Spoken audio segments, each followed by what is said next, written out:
Hello, welcome to Motors and Medicine. On today's episode, I'm going to be discussing ankle sprains. But more specifically, I'm going to be discussing the most common ankle sprain that occurs and which ligament it involves, and then how to manage that particular ankle sprain and kind of get back into things a little bit quicker. Now, first off, I want to give you a little background on what a sprain versus a strain is.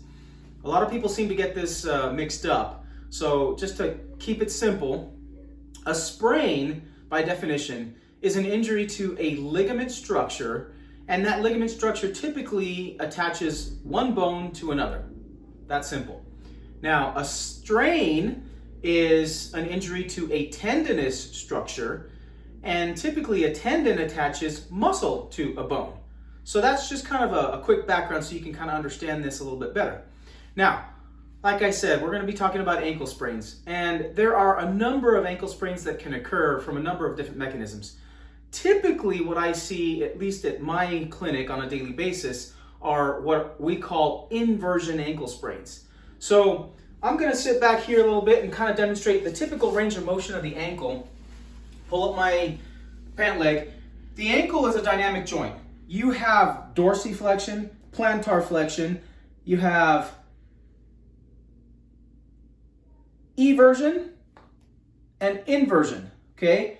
Now, typically when I treat these injuries, the injury that occurs for most people is an inversion injury.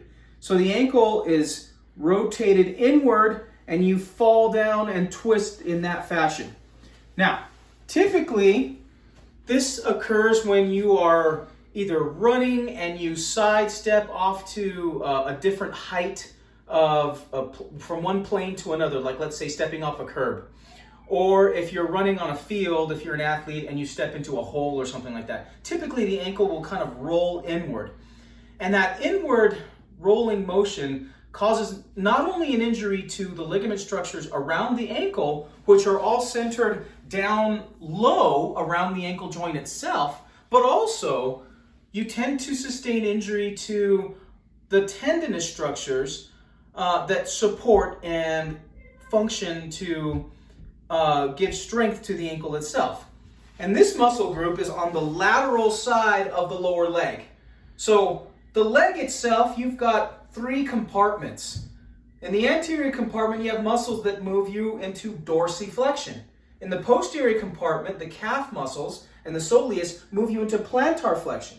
And then all the muscles along the side of your lower leg are the muscles that actually control your eversion inversion. Okay? So when you invert forcefully, you tend to injure those lateral muscles, which are called the peroneal muscles. Now, these injuries can be very mild to very, very significant and debilitating. So typically when I evaluate a patient in clinic, my goal is to try to get people back to balancing and axial loading that ankle as quick as possible. So like any injury or any sprain or strain, we always try to advocate, number one, icing and elevating. We typically recommend 20 minutes every 2 hours for those type of injuries. We also tend to recommend compression or some type of supportive device, whether it be a lace-up support, an ankle support, or in some cases, if the ankle sprain is significant, we'll actually put patients in boots for a short period of time. Now, once we get people moving again, which is what we try to do almost on an immediate fashion, there are a couple of movements that really help the ankle get better quicker, okay? Now, the ankle, like I said, it's a very robust joint, and it's intended to sustain not just your body weight, but much more than your body weight in any active motion. If we stand, just stand, our ankles are taking on, each ankle is taking on half of our body weight, okay? You stand on one foot, and now that one ankle is taking on all of your body weight. So if every time you take a step forward or jump forward, whatever it is, you're now doubling, tripling increasing exponentially the amount of force that ankle has to deal with. So it is a robust joint and it can handle quite a bit of stress. When it's injured, we tend to favor them a little bit too much. And so a lot of people tend to favor ankle sprains and they don't get better in the quickest fashion possible. So I'm going to just go over a couple simple things that help get the ankle back to normal in the quickest amount of time. So besides the ice, compression, elevation, and of course using an anti-inflammatory, and of course some type of support, whatever that might be, whether it's an ankle support or a boot or whatever, I really try to get patients to focus on, number one, range of motion exercises instead of favoring the ankle. So again, I'm going to demonstrate. First, what I have people do is just move their ankles back and forth and then in circles, okay? And that's just, if you have an ankle sprain, you're going to be moving back, forth, and in circles like that, rotating without any type of resistance or weight.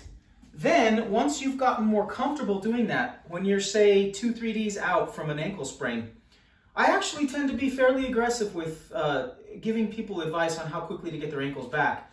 That's the first step. The next step I try to do is I get people to lean towards some type of shelf or table or something like that. And what I really want people to do is get like an assisted calf raise is what this is called. And so by holding onto something, you can use your upper body to help you, but ideally I want to see a rock all the way into full plantar flexion and back down again and rock back and back up again and back down and rock back and again. And that, I have people do that exercise on a daily basis for anywhere from 10 to 15 reps. And then second to that, I have people focus on re-educating their proprioception in the ankle. And a simple way to do that is just to stand on one foot. If you try to stand on one foot, you'll feel that your ankle is really firing all those muscles really hard to try to keep your body balanced, because now it's enduring all of your body weight instead of just half.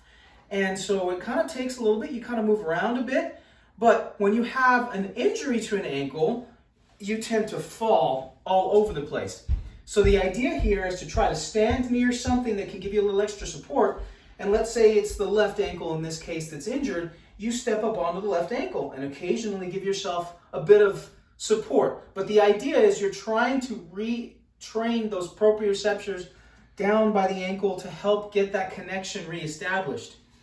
And by that I mean, when we have injuries, our brain is kind of disconnected from the joint itself. The joint sends a signal to the brain saying, I'm injured, don't try to use me. So the muscles in the area will try to kind of become a little bit lazy. And that's why people tend to limp and favor and not walk very well, because you've got pain telling your brain that things are not working and so you don't want to move. But there is a little bit of credence to the fact that if you have an ankle sprain, you kind of want to try pushing it a little bit more than your average injury. I'm not saying that you're necessarily going to be walking it off, but you are definitely going to try to be a little bit more aggressive. So if you focus on all of these things, the anti-inflammatory, the ice, the elevation, the compression, support, range of motion exercises, and then of course that plantar flexion, rocking motion against something like so, and then of course just standing on one foot. The idea here is to try to get to a point where you can stand for 30 seconds or longer, and you'll achieve that point where you feel, okay, I'm stable now. Now my ankle joint has become a little bit more robust again. The integrity has improved, and I'm ready to take on more activities and start getting back into a progressive return back to whatever it is, whether it's work or athletic or whatever it is. So hopefully this information helped you guys out. Again, ankle sprains are tricky things sometimes, but you have to be proactive with these ankle sprains. If you want your ankle to get better, you've got to push past that point of favoring and try to get that ankle back online so that you can start moving around again. They are robust joints, they're very forgiving, and you can push them a lot harder than you might think. So that's today's episode and today's information. Hopefully you guys found it useful. Like always, please like and subscribe. And I will see you guys next time on the next video. This is Motors and Medicine signing out. Thanks.